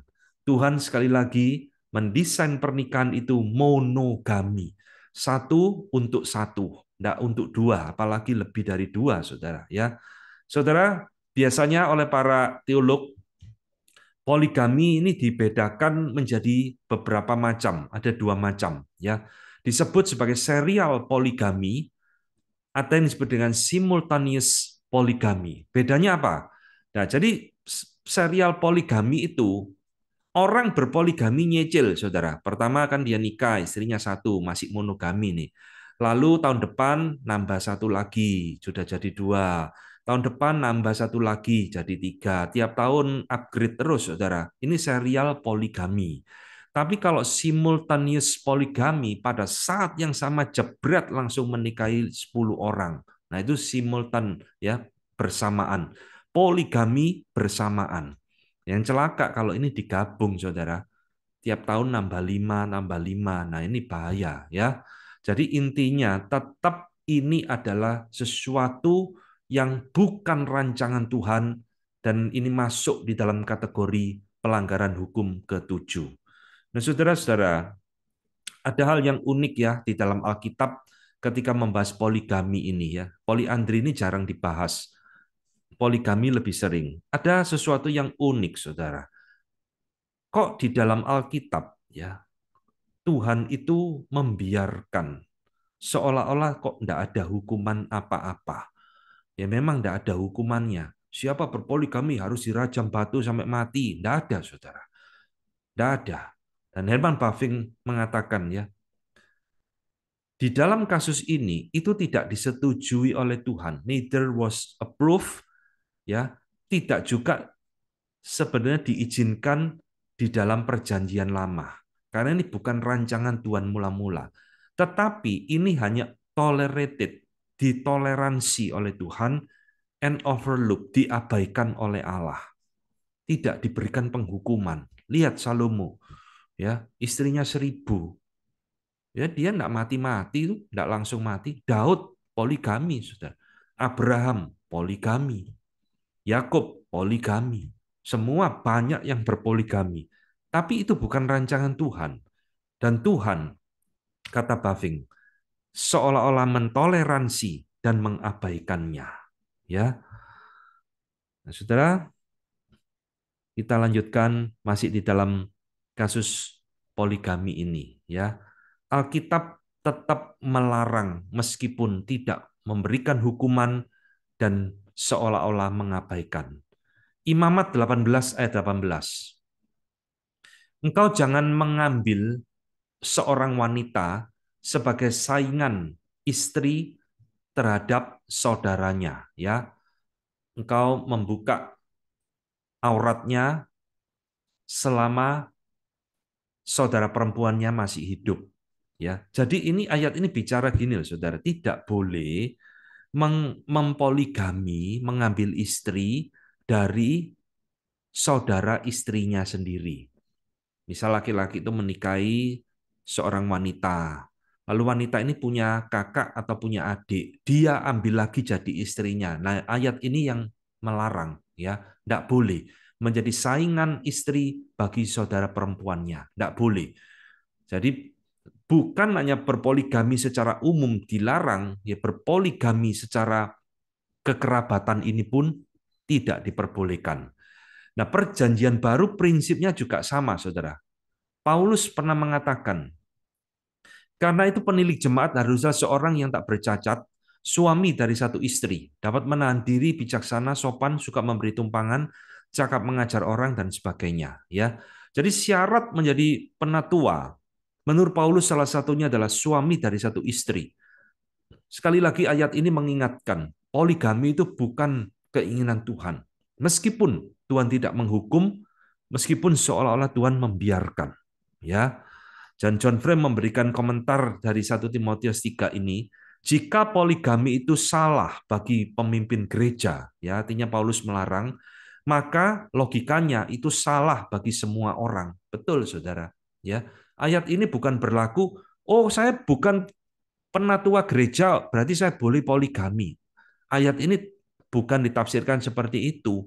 Ayat ini justru menunjukkan Paulus menginginkan siapapun itu, terlebih-lebih jadi pemimpin gereja, dia harus suami dari satu istri, ya. Tetapi ingat, di dalam kebudayaan orang Yahudi pada masa itu ada satu kebudayaan yang disebut dengan levirate marriage, dan ini bukan poligami. Saya jelaskan, Saudara. Ulangan 25. Apabila orang-orang yang bersaudara tinggal bersama-sama dan seorang daripada mereka mati dengan tidak meninggalkan anak laki-laki, maka janganlah istri orang yang mati itu kawin dengan orang di luar lingkungan keluarganya, saudara suaminya. Ya, di lingkungan keluarganya. Saudara suaminya haruslah menghampiri dia dan mengambil dia menjadi istrinya, dan dengan demikian melakukan kewajiban pernikahan perkawinan ipar. Maka anak sulung yang nanti dilahirkan perempuan itu haruslah dianggap sebagai anak saudara yang sudah mati itu, supaya nama itu jangan terhapus dari antara orang Israel. Nah, inilah kasus yang disebut dengan istilah levirate marriage. Jadi, Saudara, budaya ini memang agak aneh dengan budaya kita, ya, dan kita saya yakin tidak ada yang melakukan ini. Tapi di dalam zaman Perjanjian Lama, kalau ada seorang wanita menikah dengan seorang laki-laki dan belum memiliki anak, suaminya mati, Saudara, maka justru diharuskan entah kakaknya atau adik daripada suami yang menikah yang mati itu menikahi istri iparnya ini, ya, supaya dia menghasilkan keturunan. Anak yang sulung itu diperhitungkan sebagai anak dari saudara laki-lakinya, ya, supaya namanya jangan terhapus. Dan ini bukan poligami, Saudara. Karena ini adalah sudah meninggal lalu menikah lagi untuk meneruskan keturunan, ya. Nah, ini jangan disalah mengerti, lu Alkitab kok ini poligami, ini bukan poligami, ini levirate marriage. Ini yang keempat, Saudara. Apa yang dilarang dalam hukum ini? Poligami dan poliandri. Yang kelima, apa yang dilarang di dalam hukum ketujuh ini? Jelas ini masuk di dalam pemerkosaan, rape. Jangan berzina. Ya, ini masuk di dalam kategori ini. Ini ya, tadi ayat yang sudah kita kutip, seorang bertemu dengan seorang gadis, lalu memaksa gadis itu tidur dengan dia, dan seterusnya, disuruh menikahi, Tuhan mengatakan sebab laki-laki itu telah memperkosa dia. Jadi di dalam kasus ini, saudara, sama, Tuhan tidak ada memberikan penghukuman, dihukum mati orang yang memperkosa. Nggak ada, ya. Tapi diberikan untuk supaya dia menikahi wanita tersebut dan tidak boleh diceraikan seumur hidupnya. Nah, inilah saudara 5 hal yang masuk di dalam kategori committed sexual sins. Sekarang kita masuk di dalam kategori ketiga yang kita sebut sebagai abnormal sexual sins ya. Ini masuk di dalam kategori hukum ketujuh, jangan berzina. Yang pertama, jelas ini bicara tentang homoseksual dan lesbian. Imamat 20 ayat 13. Bila seorang laki-laki tidur dengan laki-laki secara orang bersetubuh dengan perempuan, jadi keduanya melakukan sesuatu kekejian, pastilah mereka dihukum mati dan darah mereka tertimpa kepada mereka sendiri. Hukumannya jelas sudah di dalam zaman Musa, hukuman mati ya. Nah, saudara, di dalam Alkitab ini muncul berulang kali. Saudara nanti baca, ini Kejadian 19 tadi Sodom dan Gomora. Roma 1 tadi sudah kita baca. 1 Korintus 6:9 ini juga Paulus bicara tentang dosa-dosa, salah satunya adalah homoseksualitas ya. Paulus memakai istilah di dalam surat itu pemburit, itu homoseksualitas. 1 Timotius dan Yudas 1 ayat 7 ya. Termasuk di dalam poin pertama ini itu adalah budaya yang disebut dengan pederasti ya. Pederasti ini ada satu kebudayaan orang Yunani dan Romawi, Saudara. Orang yang memiliki kelainan homoseksualitas itu memiliki apa ya istilah simpanan seorang remaja atau pemuda untuk menjadi pemuas seksualitasnya dia. Itu istilahnya pederasty ya. Kalau sama-sama seumur itu sudah wajar. Tapi ini adalah pederasty ya. Satu istilah yang dalam bahasa Inggris ya ini menunjuk kepada budaya orang Yunani dan Romawi di dalam masa itu. Yudas 1 ayat 7, sama seperti Sodom dan Gomora dan kota-kota sekitarnya yang dengan cara yang sama melakukan percabulan dan mengejar kepuasan-kepuasan yang tak wajar, telah menanggung siksaan api kekal sebagai peringatan kepada semua orang. Ya, dan di dalam kitab Yudas pun Sodom dan Gomora disebutkan kembali apa yang menjadi dosanya mereka. John Frame, saudara, tentang bagian ini mengingatkan bahwa tindakan homoseksual itu melanggar tujuan Allah tentang seksual sebagai bagian dari pernikahan. Pernikahan di dalam Alkitab itu selalu antara laki-laki dan perempuan, ya, bukan laki-laki dengan laki-laki atau perempuan dengan perempuan. Ini yang pertama, sesuatu yang abnormal ya di dalam pelanggaran hukum ketujuh ini. Yang kedua, apa yang saudara dilarang? Yaitu adalah pernikahan sedara, incest. Tidak boleh, saudara. Ini masuk di dalam kategori hukum yang ketujuh ini. Imamat 18 ayat 6 sampai 7 dan ayat 9. Ya, saya melompat. Siapapun di antaramu janganlah menghampiri seorang kerabatnya yang terdekat untuk menyingkapkan auratnya. Akulah Tuhan. Janganlah kau singkapkan aurat istri ayahmu, karena ia hak ayahmu, dia ibumu. Jadi janganlah singkapkan auratnya. Mengenai aurat saudaramu perempuan, anak ayahmu, atau anak ibumu, baik yang lahir di rumah ayahmu maupun yang lahir di luar, janganlah kau singkapkan auratnya. Ya, istilah menyingkapkan auratnya ini adalah bahasa eufemisme, bahasa yang diperhalus. Jangan engkau setubui, jangan engkau nikahi, tidak boleh, saudara. Ya, kerabat dekat, termasuk ini istri ayahmu, ini adalah istri tirinya, ya, dan juga saudaramu, anak ayahmu, anak ibumu dan sebagainya, itu tidak boleh. Ini incest, saudara, dilarang di dalam hukum ketujuh ini. Tetapi, saudara, di dalam Alkitab ini banyak terjadi. Alkitab banyak memberikan contoh pelanggaran poin kedua ini. Saya berikan beberapa, tidak saya bacakan ayatnya. Lot dengan anak-anaknya sendiri. Kejadian 19 ayat 36. Terjadi incest, Saudara. Ya. Ruben dan Bilha, Kejadian 35 ayat 22. Ini kan dengan istilahnya dengan ibunya, walaupun bukan mama aslinya ya. Yakub punya 4 istri. Nah, salah satunya Bilha.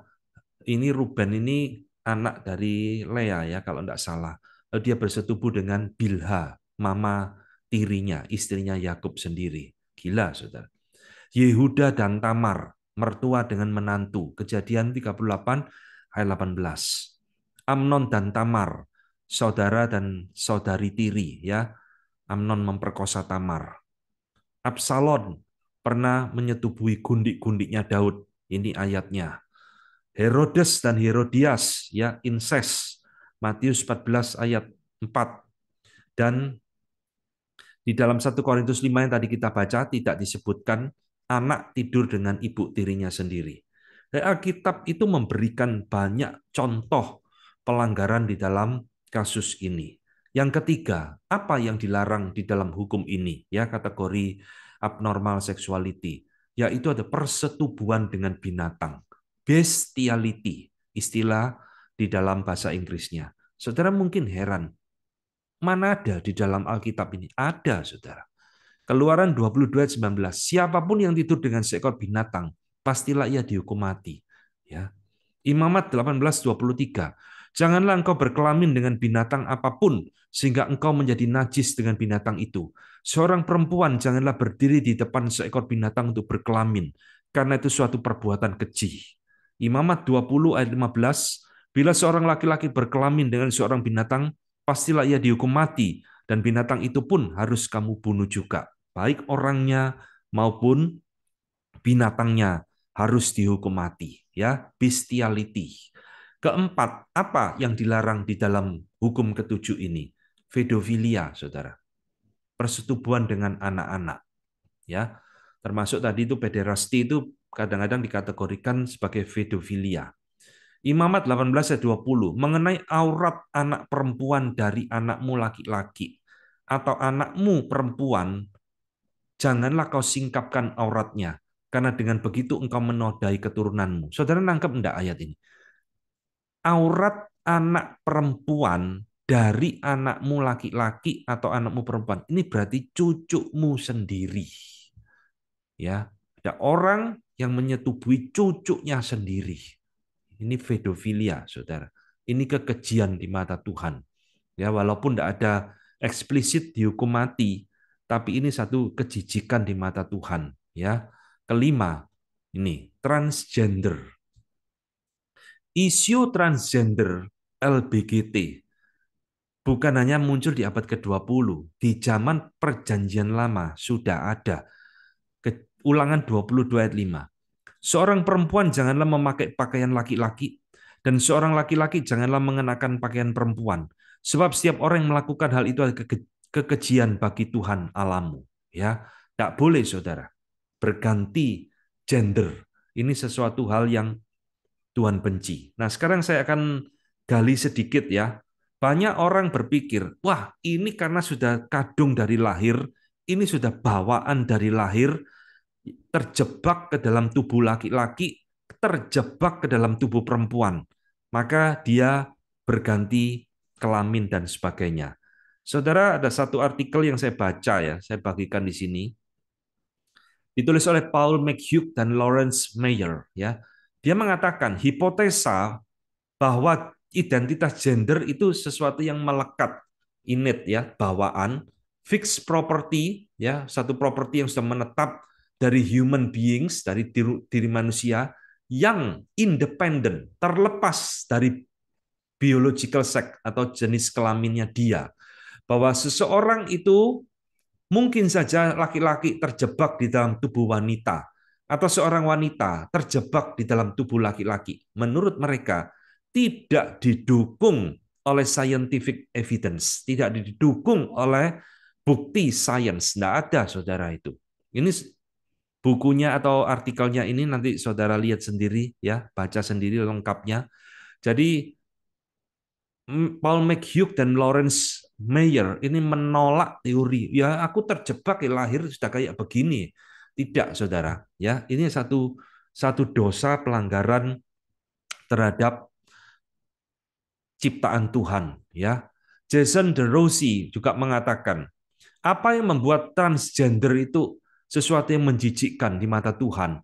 Itu adalah merusak ya kemampuan manusia untuk merefleksikan mirip dan mewakili Allah yang mewakili Allah dengan benar di dalam dunia ini ya. Jadi artinya sudah diciptakan laki-laki, kamu harus mencerminkan Allah di dalam naturmu sebagai laki-laki, kamu malah jadi perempuan dan sebaliknya. Ya, ini sesuatu yang Tuhan larang jelas. Yang keenam, Saudara, selain daripada 5 poin tadi, masih banyak terjadi penyimpangan-penyimpangan seksual ya yang tidak dicatat di dalam Alkitab ya. Misal nekrofilia, orang yang memiliki kelainan suka menyetubuhi mayat ya. Ini biasanya laki-laki kepada mayat wanita. Ini kelainan seksual sekaligus kelainan jiwa ini Saudara. Ini tidak ada di dalam Alkitab ya, saya cari. Tapi ini tetap bagi saya pasti masuk di dalam kategori ketujuh, termasuk sadomasochism ya, orang yang suka menyiksa diri dan menyiksa pasangan dan lain-lain. Ini tidak pernah ada di dalam Alkitab, tapi saya kategorikan di dalam poin yang keenam ini ya. Saudara-saudara, bagaimana sebenarnya sikap kita gereja Injili, orang Injili terhadap hukum ketujuh ini? Itu semuanya yang saya sudah jabarkan panjang lebar ini itu dituliskan, dirumuskan di dalam Nashville Statement. Ya, Nashville ini nama kota, saudara. Dirumuskan tahun 2017, jadi belum lama, ya di kota Nashville di negara bagian Tennessee 25 Agustus. Yang akhirnya disebut dengan The Nashville Statement. Ini bisa di-download, silakan saudara masuk ke website ini, kemudian download di situ. Ini panjang sekali sehingga tidak saya masukkan. Di situ dijelaskan, saudara, ini yang merumuskan para teolog-teolog Injili dan orang-orang Reform, ada ratusan teolog-teolog yang masih setia kepada firman Tuhan, berkumpul merumuskan Nashville Statement ini. Apa yang kita setujui, apa yang kita tolak, dan sebagainya. Ya, tidak saya uraikan, saudara download sendiri. Nah, terakhir saya akan mengajak saudara masuk sekarang di dalam bagian terakhir. Kalau tadi ini apa yang dilarang, sekarang apa yang diperintahkan di dalam hukum ini. Ingat ya, di balik larangan ada perintah. Di balik perintah pasti ada larangan. Jadi ketika Tuhan ngomong jangan berzina, bukan Tuhan tidak melarang segala yang tadi sudah saya bahas, tapi ada perintahnya, saudara. Apa itu perintah? Pertama, hukum ini memerintahkan kita menjaga kekudusan hidup orang lain. Jadi ini bukan sekedar bicara tentang diri kita sendiri. Jangan berzina, oh ya saya tidak berzina, saya tidak melakukan ini, itu, dan sebagainya. Tapi di balik larangan ini, ada perintah dari Tuhan, kita itu harus juga menjaga kekudusan hidup orang lain, saudara. Yesaya 3 ayat 16. Tuhan berfirman, oleh karena wanita Sion telah menjadi sombong dan telah berjalan dengan jenjang leher dan dengan main mata, berjalan dengan dibuat-buat langkahnya dan gemerincing dengan giring-giring di kakinya, maka Tuhan akan membuat batu kepala wanita Sion penuh kudis dan Tuhan akan mencukur rambut sebelah dahi mereka. Lihat saudara, ini gambaran seorang wanita yang seduce, menggoda, mencobai orang lain. Tuhan tidak suka. Ya. Nah, di balik hukum ini, larangan ini, ada perintah. Kita harus menjaga kekudusan hidup orang lain. Jangan mencobai orang lain jatuh ke dalam dosa ini. Contoh yang paling jelas, saudara, itu di dalam 2 Samuel 11 ayat 2. Sekali peristiwa pada waktu petang ketika Daud bangun dari tempat pembaringannya lalu berjalan-jalan di atas soto istana. Tampak kepadanya dari atas soto itu seorang perempuan sedang mandi. Perempuan itu sangat elok rupanya, Batsheba. Ya, saudara, di dalam kasus Daud ini kita selalu menyalahkan, wah Daud berzina, Daud berzina. Iya memang, saudara. Tapi kita tidak pernah mikir, saudara. Kalau hari itu Batsheba mandi, mandinya itu genah. mungkin Daud tidak jatuh ke dalam dosa ini. Ya, sampai sekarang saya baca ayat ini agak bingung, saudara. Kok bisa mandi dilihat orang lain itu ceritanya ya apa? Ya, kamar mandi itu tempat yang private selain kamar kita.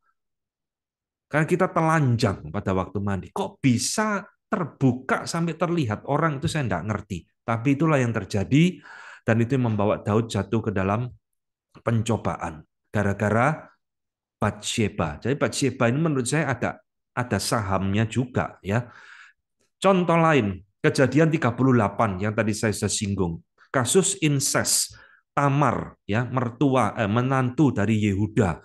Setelah anaknya mati, nggak punya anak, kemudian dia nyamar jadi pelacur, dia menggoda mertuanya sendiri, ditunggui, dan akhirnya Yehuda jatuh ke dalam dosa perzinahan dengan menantunya sendiri. Jadi ini poin pertama, saudara.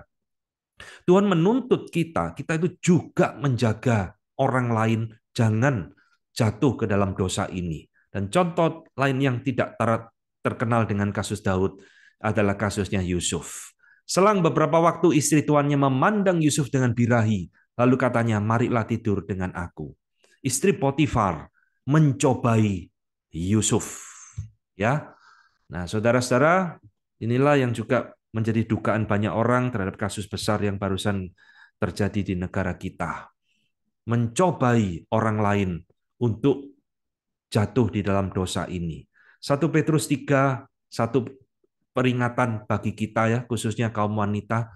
Perhiasanmu janganlah secara lahiria, yaitu dengan mengepang-ngepang rambut, memakai perhiasan emas, dan dengan mengenakan pakaian yang indah-indah. Tetapi perhiasanmu ialah manusia batin yang tersembunyi dengan perhiasan yang tidak binasa, yang berasal dari roh yang lemah lembut dan tentram, yang sangat berharga di mata Tuhan.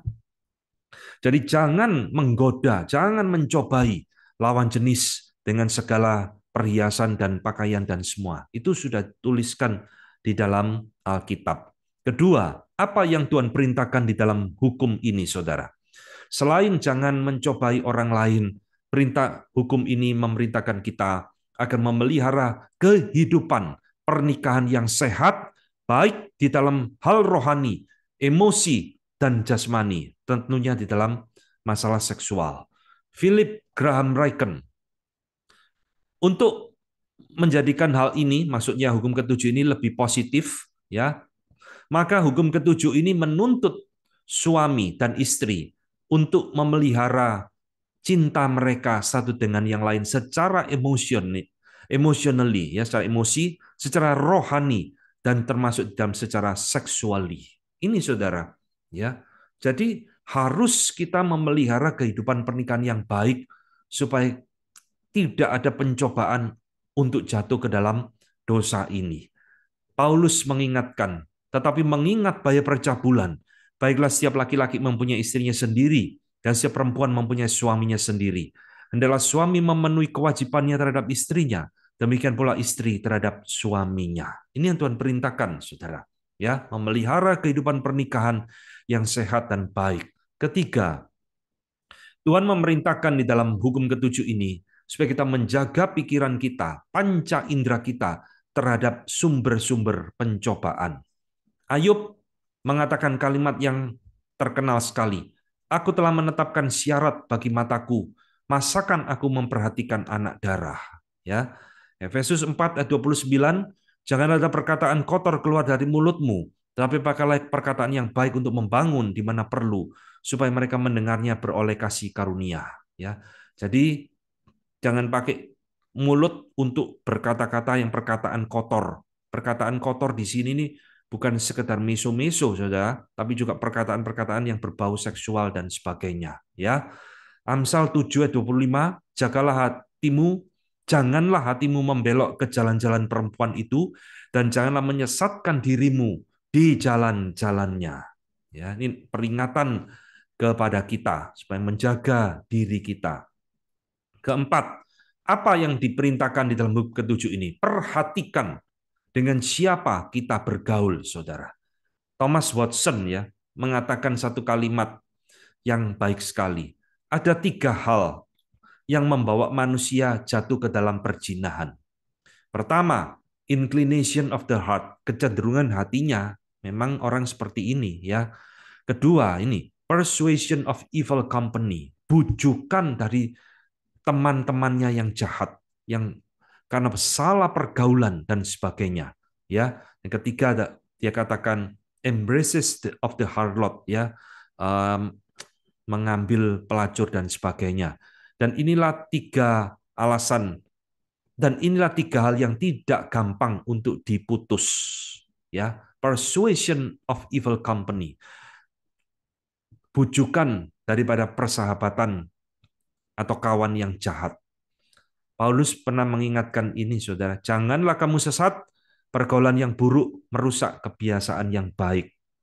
Ya, jadi kalau kita merasa pergaulan kita, sahabat kita ini kok enggak beres ya, terus membawa kita ke dalam pencobaan, siapapun itu segeralah tinggalkan, saudara, daripada kita jatuh ke dalam dosa ini. Yang kelima, ini saudara, yang sering kali kita lupakan, hati-hati dengan hiburan yang kita pilih, ya, termasuk bagaimana kita menggunakan waktu-waktu dalam hidup kita.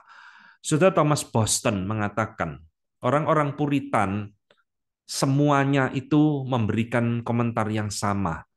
Promiscuous dancing, ya, dansa yang menggoda, atau dansa antara laki-laki dan perempuan bersama-sama. Hiburan ini betapapun dianggap tidak berdosa oleh banyak orang. Nah, ini is evidently an incentive to lust, bisa membawa orang kepada hawa nafsu. Hati-hati saudara hiburannya, ya. Mungkin bagi kita orang Asia, kita tidak suka dansa-dansa, tapi budaya barat, wah ini sudah umum saudara. Dan orang Puritan sangat menyoroti ini saudara. Thomas Watson kembali mengutip perkataan John Calvin. Calvin mengatakan, ya, for the most part, seringkali ada hal-hal yang tidak kudus di dalam dancing, menari. Jadi Calvin rupanya juga sama, saudara, memberikan peringatan sebaiknya menghindari dansa-dansa lawan jenis, ya. Ya, dansa kalau sesama jenis itu agak aneh, saudara. Biasanya dansa itu dengan lawan jenis. Ya kecuali itu suamimu sendiri atau istrimu ya enggak apa-apa. Tapi kalau itu bukan, dengarkan peringatan ini baik-baik, ya. Termasuk tadi kita sudah membaca kasusnya Daud, ya. Lalu berjalan-jalan di atas soto istana, ya.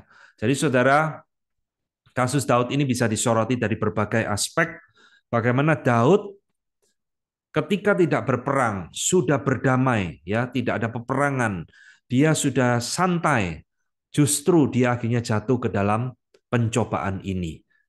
Perhatikan bagaimana kita memakai waktu-waktu di dalam hidup kita. Nah, para pentafsir mengingatkan, berhati-hatilah, jangan sampai nganggur. Itu saudara, ya.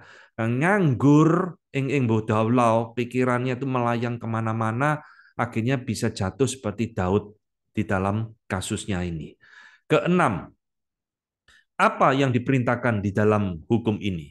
Memelihara hidup rohani dan mempersembahkan hidup dan tubuh kita untuk Tuhan.